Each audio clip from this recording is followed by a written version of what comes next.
salt of fatty acid. Ang fatty acid, C double bond O, O, but this time, instead of having the H, you have sodium. It is formed by the reaction of fatty acid from the sodium hydroxide or potassium hydroxide. Did you get it? So you still have C double bond O, that is partially negative, and you have CO negative. Then you have the NP. So you have the anion O minus. So kung na kay anion, meaning it could disrupt ionic interaction between acidic and basic. Kaya nga naman, mag-let go kining basic, well, mas ganahan siya sa soup. Did you get it? Mag-let go po ng serine, ay mas ganahan siya sa soup, kaya naman siya partially negative. So in that case, kung dapat unta, inaana siya, mag-open siya. That's the reason one way of disinfecting is washing your hands with soap and detergent. Did you get it? Okay. So also yan disrupt ang hydrogen bond due to the partially negative oxygen of the carbonyl, C double bond O, and the CO negative of that carboxylate part that could disrupt salt bridges. Okay. Then we have the salts of heavy metals. Ang target niya is the disulfide linkages. No? The metal ions combine with HH group. So instead of forming disulfide linkages, dili na. Kaya ang imo namang heavy metal mo oy ni kuan kanang may attach. Okay? Then we have the reducing agent. I will discuss more of this one because its application is more on rebond and curling. Okay? So let's move on to the practical aspects of protein manipulation. Okay, kauntag baka, ngano mangyayari ang baka? Bahit ayon. Kaya nga naman, di ba ang mag-digest are our enzymes? So kung nga ito pang napailaing enzymes diha na kailangan para i-denature, hago na kayo itong lawas. Di ba? Kailangan ka, manguya ka pa para ma-denature. Tapos, musulod na siya din. Sige pag-denature, dugay kayo. May nang musulod na sa ato, diretso na lang siya, chak-chak. Nakuha ninyo. Kaya kung hilaw, kung bula ka ng anak pa na siya, crumpled pa na, kung hilaw, gahi kay siya, kaya nga naman i-disrupt pa ninyo ang quaternary, tertiary, and then secondary. Pag naana ang primary, chop-chop na lang. So what happens? I-chop-chop na lang sa atong body, dili na ta magbatbat. Did you get it? That's the way it is. No? So, stated here, it is easier for digestive enzymes to work on denatured protein. Okay. Another one is it could kill parasite proteins. No? Kini mga parasite proteins, di ba na ay mga microorganisms. So, kini mga microorganisms, this can cause spoilage. Kaya galing dali lang dahil siya madakot. Nabantay mo, dali kay one way of preserving food is by adding salt. Diba? Kita nga, manang bulan. Nagyon sa pagin ang bulan, ibulan pag yun. Yasinan na, i-denature na nato ang iyang ionic interaction kay salt man. No? Ionic interaction. Ibulan pa nato siya, that means ang mga hydrogen bonds and hydrophobic interaction ma-disrupt. Dili na kay siya, no, nakuha ninyo. In that case, whatever microorganisms diha, siya po dili siya ma-destroy. Diba? Di siya ma-destroy by the salt. Ang iyang protein, dili na din siya ma-survive. In that case, naapay mag-cause sa spoilage. Wala na. So even the bacon, no? Kanang bacon, ham, diba, lutuon manakdaan. Kanang mga sardines, lutuon ana din lang sa can. Kaya nga naman, dapat ang mga parasite proteins, no? Ma-destroy. Did you get it? Okay. So, malinature ang protein, malinature ang parasite protein, and by denaturing it will, the microorganism that causes it will ultimately die. Okay. Katong sterilization, I think I have discussed it already. No? Katong mga mag-pedicure, manicure, right? So, dapat ibutang sa UV. Okay. Then next is, this is how to see things at the molecular level. Initially, aspartic acid and tyrosine has hydrogen bonds. Okay. Pag pagutang tag-alcohol, ang aspartic acid ganahan man sa alcohol. Ang tyrosine mas ganahan man sa alcohol. So, i-let go nila ang isa't isa.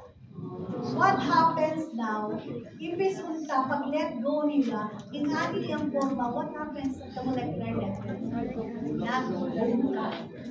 Did you get it? That is what happens at the molecular level.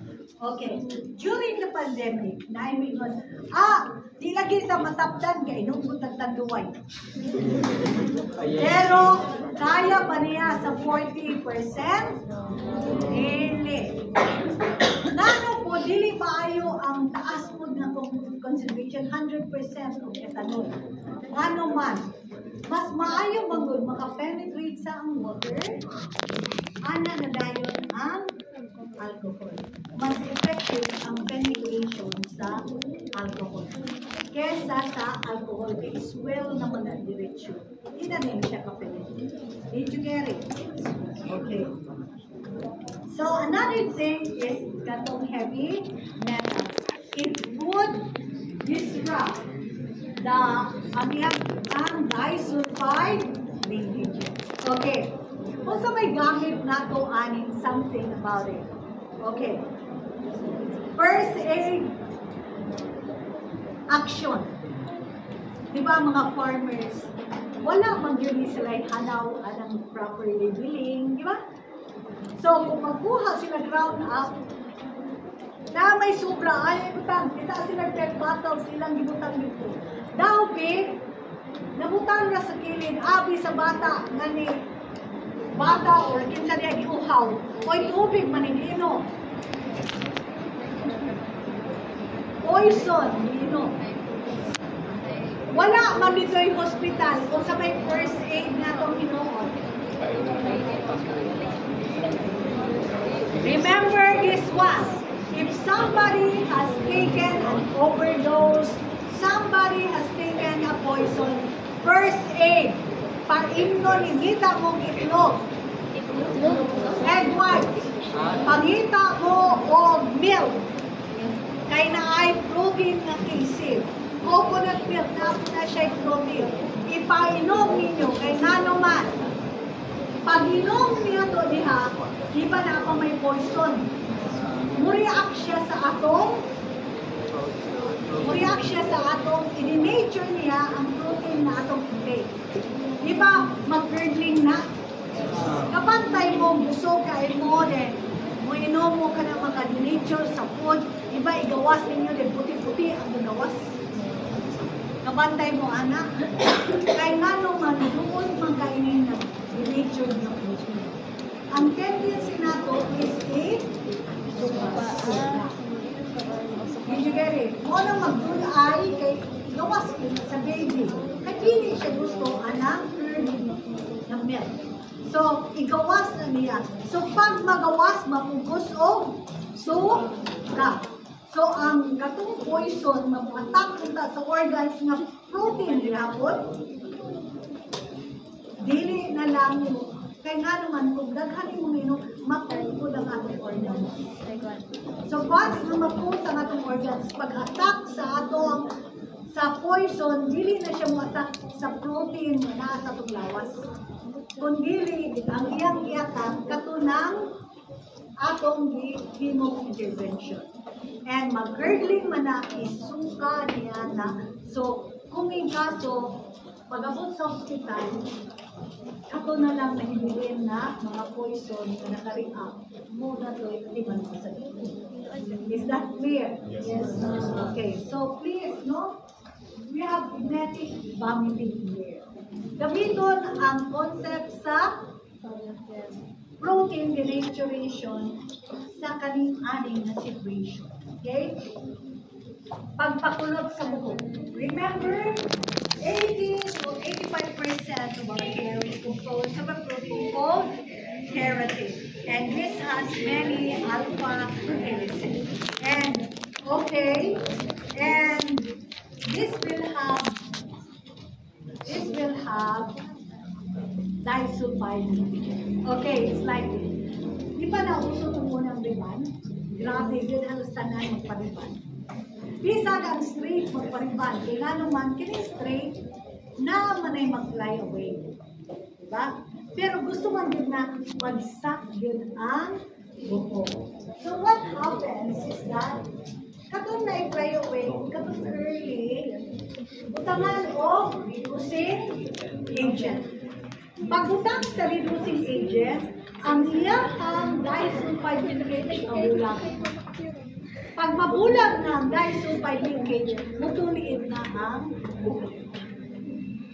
Pero katong magpakulot, kung natuliin ng buhok, butangan o curlers, so katong gusto na, unsa na style. Tapos, butangan na dahil oxidizing agent. Pagbalik adto, nabalik na ang disulfide linkage, pero sakto na po forma. Dili na itong naibay. Hindi ha, sa paingon ha. So, katulad yung the way you want it to be. So, that is the application of denaturation, practical application of denaturation. Okay. So, but there are some negative effects of denaturation. For example, kita, gilanat ta. Ang inyong patient, gilanat. Will you allow that patient na mataas yung temperature? Hindi. Kaya nga naman, ma-denatured ang mga enzymes. Kung ma-denatured ang mga enzymes, mo nang gadeliryo, di na magkayamukat ang tawag ng kung sa nagyaw-yaw and everything, because ang atong system, ang atong mga proteins, especially the enzyme, tends to get denatured. Did you get it? So, moto akong gingon, when you are in that situation, yung bisag yatagan nag-antipyretic, dili gihapon mo, ubos ang temperature, ang kahimuon ninyo, aron dili malabian, ma-denatured ang protein sa body, ilugdo, pakaliguan. Did you get it? Pakaliguan. Karon ma-maintain ang temperature. That is the negative thing about denaturation. Of course, another thing is sunburn. Isa pa ganahan mag-sunburn. Katulog tayo na. No? O then, hapdos din kayo. Diba? So, that is one negative effect of denaturation. And for those who are having laboratory, especially handling strong acids and strong bases, dapat na agay protection sa eyes. Kaya nga akong eyes na ay protein. Simpa ko lang